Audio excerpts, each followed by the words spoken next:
आज विषय हिंदी के अंतर्गत हम शब्द लेकर के आए हैं। देखिए, वर्ण के बाद शब्द आता है। पिछली कक्षाओं में हम लोग वर्ण पढ़ चुके हैं, आज शब्द पढ़ेंगे। शब्द दो या दो से अधिक सार्थक वर्णों के मेल को शब्द कहते हैं। दो या दो से अधिक सार्थक वर्णों के मेल को शब्द कहते हैं। शब्द के भेद।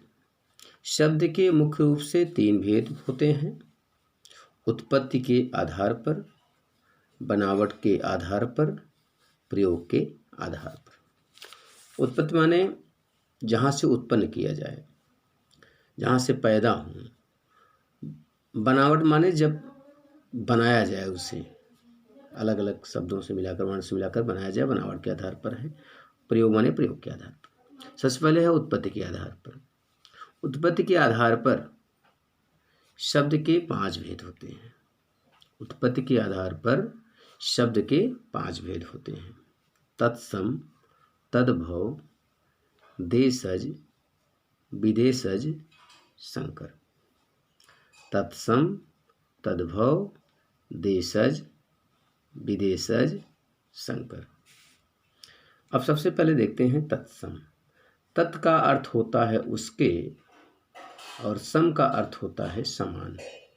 अर्थात जो शब्द संस्कृत से, उसके माने संस्कृत से, क्योंकि हमारी आदि जननी जो है संस्कृत है, संस्कृत से ही हिंदी उत्पन्न हुई है। इसलिए कहा गया है कि जो शब्द संस्कृत से सीधे हिंदी में प्रयोग किया जाता है, जो शब्द संस्कृत से सीधे हिंदी में प्रयोग किए गए हैं, उसे तत्सम कहते हैं। बिना किसी परिवर्तन के, कोई परिवर्तन ना हो, सीधे संस्कृत से हिंदी प्रयोग कर दिया जाए, उसी को तत्सम कहा जाता है। जैसे सूर्य, चंद्र, दिवा, रात्रि, घृत, वानर आदि जो हैं आपके तत्सम कहलाते हैं। इसके बाद आता है तद्भव। तद्भव, तद्भव माने विकृत, बिगड़ा हुआ रूप।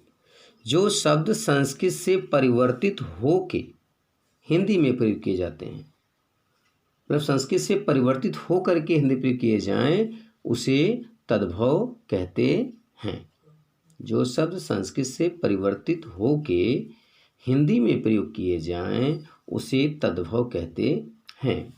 जैसे सूरज, सूर्य का सूरज, दुग्ध का दूध, पूर्व का पूरब, गोधूम का गेहूं, वानर का वंदर आदि जो हैं तद्भव हैं।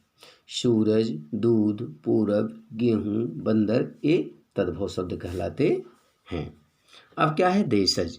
देशज वह भाषा है जो किसी ग्रामीण क्षेत्र से हिंदी प्रयोग किया गया है भाषा में, उसे देशज कहा जाता है। जो शब्द ग्रामीण क्षेत्रों की भाषा से, जो शब्द ग्रामीण क्षेत्रों की भाषा से हिंदी में प्रयोग किया जाता है, उसे देशज कहते हैं। जो शब्द ग्रामीण क्षेत्रों की भाषा से हिंदी में प्रयोग किए जाते हैं, उसे देशज कहते हैं। जैसे ढिवरी, चिमटा, सुराही इत्यादि जो है, ये ग्रामीण भाषा है, कलछुल है, अनेक प्रकार के शब्द आते हैं जो वो देशज कहलाते हैं। अब है विदेशज। विदेशज वो भाषा है जो दूसरे देश की भाषा से हिंदी में प्रयोग किया जाए। जो शब्द दूसरे देश की भाषा से हिंदी में प्रयोग किए गए हैं, उन्हें विदेशज कहते हैं। जैसे अल्पिन, तनख्वाह, चीनी, चाय आदि, ये जितनी शब्द हैं, ये दूसरे देश की भाषा से हिंदी में प्रयोग किए गए हैं। अब है संकर। संकर का अर्थ होता है मिश्रित रूप, मिला हुआ।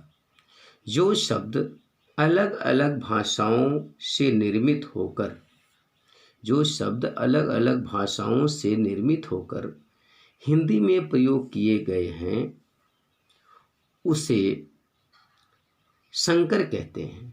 जो शब्द अलग अलग भाषाओं से मिलकर हिंदी में प्रयोग किए गए हैं उसे संकर कहते हैं। जैसे अश्रु गैस, अश्रु गैस, बस यात्री, टिकट घर, बस अड्डा, ये जितने शब्द हैं ये संकर शब्द हैं, क्योंकि संकर शब्द जो है दो अलग अलग भाषाओं से मिलकर बना होता है। जैसे बस यात्री, बस जो है अंग्रेजी का शब्द है, यात्री जो है हिंदी का, इस प्रकार से ये संकर शब्द माना जाता है। टिकट घर अंग्रेजी का है, घर शब्द हिंदी का है, इसलिए ये संकर शब्द माने जाते हैं। बाकी अगले चैप्टर पीरियड